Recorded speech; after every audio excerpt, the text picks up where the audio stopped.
各位香港市民，今日香港特區迎來參與國家偉大航天事業歷史性嘅一日。中國載人航天工程辦公室公佈，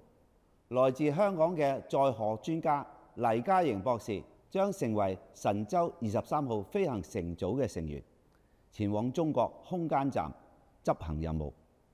我衷心感謝國家對香港嘅信任，以及對香港創科人員嘅肯定同埋支持。我亦都祝賀黎嘉瑩博士代表香港特區驕傲地參與國家航天任務，喺太空翱翔探索。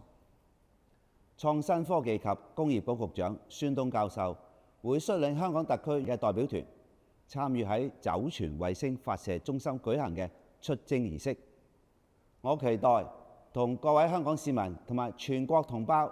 一齊見證神舟23號發射升空，星空浩瀚，